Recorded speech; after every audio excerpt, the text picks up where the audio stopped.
Let's mic आज का अखबार। नमस्कार। लेट्स माइक में आपका स्वागत है। आज का अखबार के साथ मैं राखी जैन। द न्यूयॉर्क टाइम्स में प्रकाशित लेख, एआई आपकी सामाजिक जिंदगी को प्रभावित करेगा। हाँ, आपकी भी। इस लेख का सवाल ये नहीं है कि लोग एआई चैटबॉट का इस्तेमाल कर रहे हैं या नहीं, बल्कि ये है कि जब हम अपनी भावनाएं, रिश्तों की उलझनें और निजी फैसले एआई के साथ साझा करने लगेंगे, तो इसका असर हमारे वास्तविक रिश्तों पर क्या पड़ेगा। लेखक अपने अनुभव से शुरुआत करता है। उसके लिए स्मार्टफोन बचपन से ही निजी जिंदगी का हिस्सा रहा है। पहला प्यार, ब्रेकअप और निजी बातचीत सब स्क्रीन से जुड़े रहे। अब उसी डिजिटल दुनिया में चैटबॉट भी शामिल हो गया है। लेखक ने अमेरिका और यूरोप में युवाओं से बातचीत की और पाया कि कई लोग एआई का इस्तेमाल सिर्फ जानकारी लेने के लिए नहीं, बल्कि दोस्ती, भावनात्मक सहारा और रिश्तों पर सलाह के लिए कर रहे हैं। कई युवा बताते हैं कि एआई उन्हें अपने रिश्तों को ज्यादा तर्कसंगत तरीके से समझने में मदद करता है। कोई ब्रेकअप का फैसला लेने से पहले चैटबॉट से बात करता है, कोई बहस को खत्म करने की सलाह लेता है, तो कोई अपने मन की ऐसी बातें एआई को बताता है जो दोस्तों से साझा करने में झिझकता है। यानी धीरे धीरे एआई निजी फैसलों और भावनात्मक जीवन का हिस्सा बन रहा है। यही लेख की असली चिंता सामने आती है। लेखक के मुताबिक एआई से बात करने वाला व्यक्ति भले ही तत्काल राहत महसूस करे, लेकिन इसका एक छिपा हुआ सामाजिक नुकसान हो सकता है। जब हम अपनी परेशानी, असुरक्षा या भावनात्मक उलझन पहले चैटबॉट से साझा करने लगते हैं, तो दोस्तों के साथ वो खुलापन कम हो जाता है, जिससे असली रिश्ते मजबूत होते हैं। लेखक इसे सिंथेटिक इंटीमेसी कहते हैं। इंसानी रिश्ते धीरे धीरे भरोसे, बातचीत, असुरक्षा साझा करने और एक दूसरे के साथ समय बिताने से बनते हैं।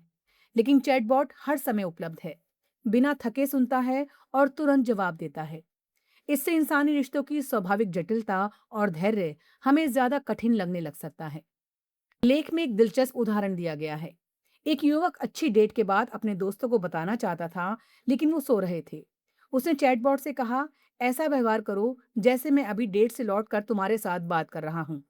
लेखक कहता है, अगर उसने खुद उसे जवाब ना दिया होता, तो शायद उस पल की खुशी उसके दोस्त के साथ साझा होने की बजाय एआई के साथ साझा होती। छोटी सी बात लगने वाला यही बदलाव धीरे धीरे दोस्ती की जगह कम कर सकता है। सीधी बात यह है कि लेख एआई से डरने को नहीं कहता, बल्कि उसके इस्तेमाल को लेकर सावधान करता है। एआई हमें रिश्तों को समझने और भावनाएं व्यवस्थित करने में मदद कर सकता है, लेकिन अगर हम हर मुश्किल भावना का समाधान चैटबॉट में खोजने लगे, तो असली लोगों के साथ बातचीत, भरोसा और भावनात्मक जुड़ाव कम हो सकता है। एआई हमारी जिंदगी में जगह बना रहा है। सवाल यह है कि कहीं ये हमारे रिश्तों के बीच की जगह तो नहीं ले रहा। अल जजीरा में प्रकाशित लेख, कम वसा वाला डेयरी उत्पाद चुनना जरूरी नहीं कि सेहत के लिए ज्यादा बेहतर हो। इस लेख में वर्षों से चली आ रही इस धारणा पर सवाल उठाया गया है। वजन और कोलेस्ट्रॉल नियंत्रित करने के लिए हमेशा लो फैट दूध या डेयरी उत्पाद ही लेने चाहिए। अल जजीरा में प्रकाशित लेख में टोरंटो विश्वविद्यालय के एक नए अध्ययन के हवाले से बताया गया है कि रोजाना 3 सर्विंग फुल फैट डेयरी लेने वाले लोगों में 12 हफ्तों के बाद वजन, शरीर में वसा या कोलेस्ट्रॉल में कोई खास नुकसान नहीं पाया गया, बल्कि डेयरी लेने वाले लोगों में कैल्शियम, प्रोटीन और विटामिन डी का सेवन बेहतर हुआ और ब्लड प्रेशर में भी सुधार देखा गया। अध्ययन में 74 ऐसे वयस्क शामिल थे जिनका वजन अधिक था या वो मोटापे से जूझ रहे थे। लेख बताता है कि लो फैट डेयरी को बेहतर मानने की पुरानी सोच मुख्यतः सैचुरेटेड फैट और एलडीएल यानी खराब कोलेस्ट्रॉल को लेकर थी। लेकिन अब शोधकर्ता ये समझने की कोशिश कर रहे हैं कि किसी खाद्य पदार्थ का असर सिर्फ उसमें मौजूद एक पोषक तत्व से तय नहीं होता। दूध में फैट के साथ प्रोटीन, कैल्शियम, विटामिन और दूसरे पोषक तत्व भी होते हैं, और ये सभी मिलकर शरीर पर असर डालते हैं। हालांकि लेख ये नहीं कहता कि फुल फैट डेयरी हर व्यक्ति के लिए ज्यादा अच्छी है।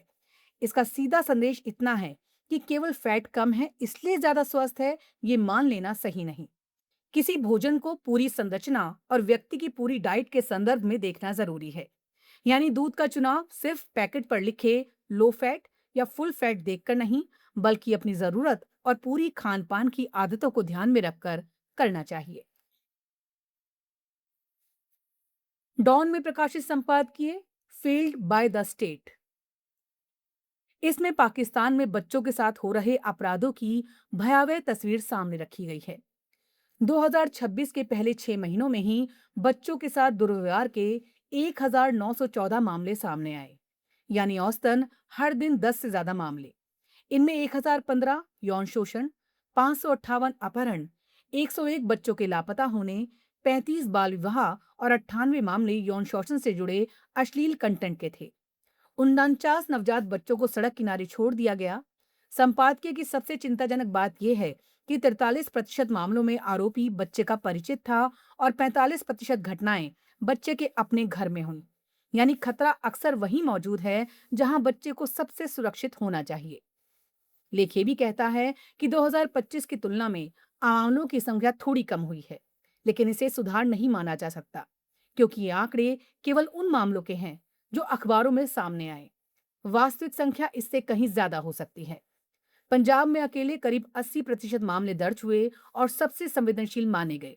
सभी 10 जिले भी पंजाब में हैं। 89% मामलों में पुलिस के पास रिपोर्ट दर्ज होना अच्छी बात है, लेकिन एफआईआर दर्ज करना बाल सुरक्षा की व्यवस्था नहीं है। पुलिस में शिकायत तब होती है जब अपराध हो चुका होता है। संपादकीय का मूल सवाल यही है कि राज्य बच्चों को अपराध होने से पहले सुरक्षित क्यों नहीं कर पा रहा। केवल कानून बना देना, विभाग बना देना या किसी घटना के बाद बयान जारी कर देना काफी नहीं है।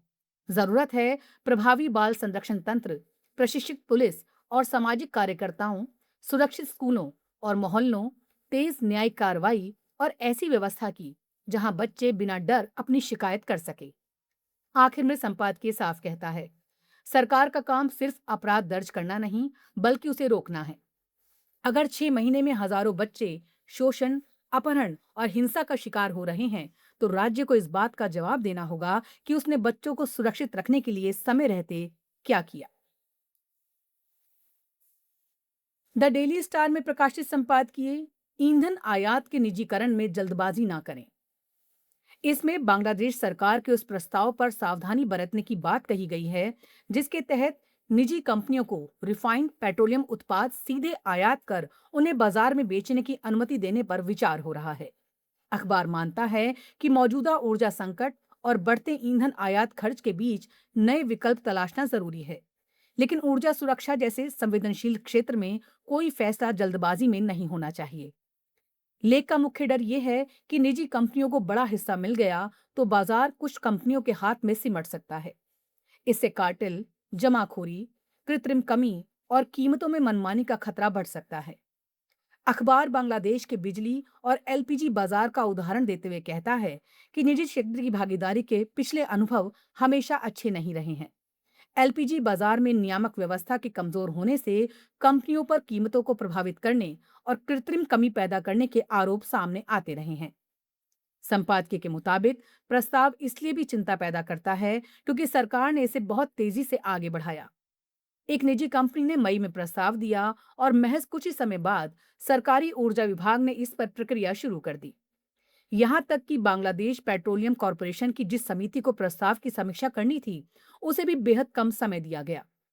अखबार का सवाल है कि इतने बड़े और रणनीतिक फैसले पर इतनी जल्दी राय कैसे बनाई जा सकती है। इसलिए संपादकीय सरकार से कहता है कि अगर निजी कंपनियों को ईंधन आयात की अनुमति दी जाती है, तो कड़े सुरक्षा उपाय और पारदर्शी नियम जरूरी हैं। मनी लॉन्ड्रिंग, कर्ज न चुकाने या भ्रष्टाचार के गंभीर आरोपों वाली कंपनियों को ऐसे लाइसेंस नहीं मिलने चाहिए। नीति को अंतिम रूप देने से पहले विशेषज्ञों, संबंधित संस्थाओं और अन्य पक्षों से पर्याप्त चर्चा होनी चाहिए। सीधी बात यह है कि ईंधन संकट का समाधान जरूरी है, लेकिन एक समस्या से निकलने की जल्दबाजी में देश के सामने दूसरी बड़ी समस्या खड़ी नहीं करनी चाहिए। ऊर्जा जैसे रणनीतिक क्षेत्र में फैसला गति से नहीं, दूरगामी राष्ट्रीय हित को ध्यान में रखकर होना चाहिए। आज का अखबार में फिलहाल इतना ही। जुड़े रहिए लेट्स माइक के साथ। नमस्कार। आप सुन रहे थे let's mic, more than radio. Follow कीजिए हमें हमारे सोशल मीडिया प्लेटफॉर्म्स पर।